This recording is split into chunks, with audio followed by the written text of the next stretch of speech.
last couple of Star Trek movies.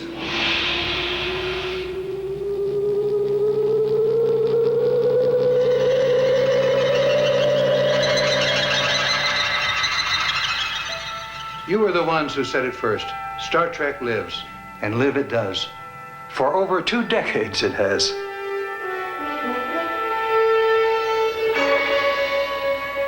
But now I want to take you back to a time when the Enterprise and Spock and Kirk and all the rest were just part of an idea I had. Back to the beginnings of Star Trek. To the first Star Trek pilot. A pilot being a film that is meant to demonstrate to a network what a new series will look like each week. This 60 Minutes is today considered something of a television document. And some regard it as perhaps as exciting as any Star Trek that's since been filmed. When the network saw what you soon will see, they rejected it. From that day until now, the first pilot has never been seen in its original form. This Star Trek pilot story is called The Cage. Check the circuit. All operating, sir. Copy the screen then. It begins on the bridge of a recognizable Starship Enterprise, commanded by Captain Christopher Pike, played by the late Jeff Hunter. So far, so good, except that TV in those days was at the peak of its love affair with the Western story. I wanted to sell my series, so I had promised the network that my Star Trek idea would be little more than a space Western. A wagon train to the stars, zap guns instead of six-shooters, spaceships instead of horses. But as I began writing that pilot, I suddenly realized that here was a chance to do the kind of drama I'd always dreamed of doing. I had seen science fiction movies before, but I'd always thought to myself, not enough characterization, not enough motivation. Perhaps I could use this as an excuse to go to those far-off planets with little polka-dotted people if necessary, and be able to talk about love, war, nature, God, sex, all those things that go to make up the excitement of the human condition. And maybe the TV censors would let it pass because it all seemed so make-believe. So instead of a space Western, I delivered a very different kind of story.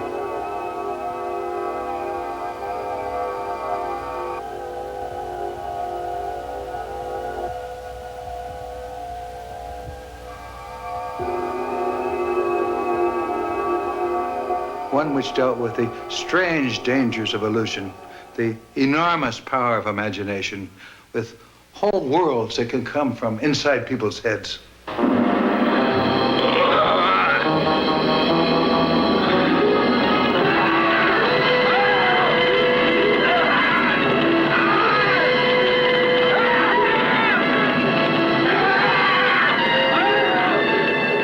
And as if that wasn't enough, back in those days before the phrase women's lib was ever heard, I put a woman second in command of our starship, on top of which my script required our actress, Majel Barrett, to play this woman as having a highly superior computerized mind.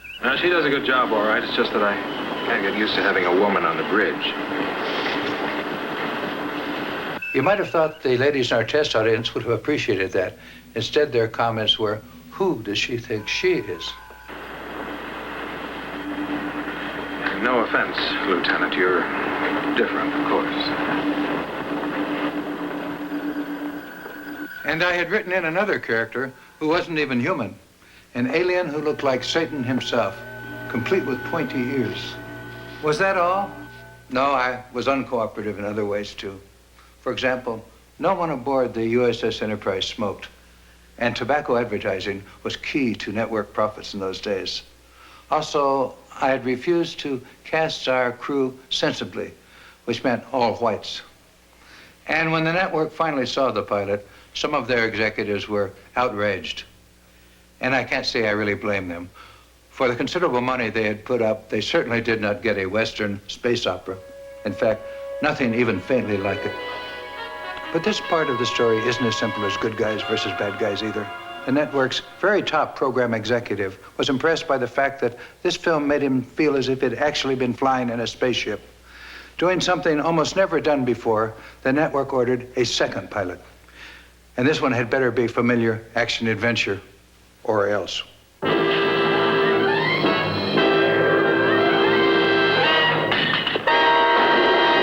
And so the second Star Trek pilot was made, it was accepted, and the rest turned into our shared history.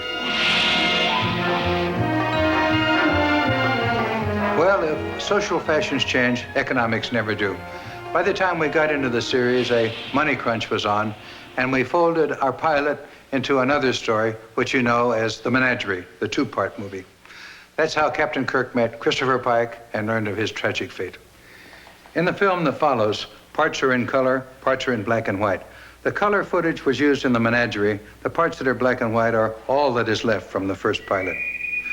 Now we'll roll the story that Kirk never saw, our unseen pilot, the cage. And after it's over, come back and there's more to tell.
I just wanted to share with you something that may lift your spirits as it did mine those many years ago.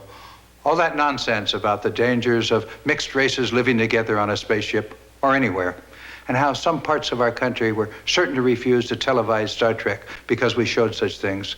The hatred that would supposedly flood our mail, turning sponsors against us. In all the years of Star Trek, we never received so much as one such letter. Not one.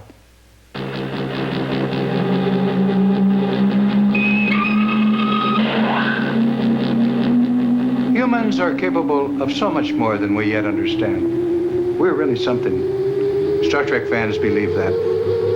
And so do I.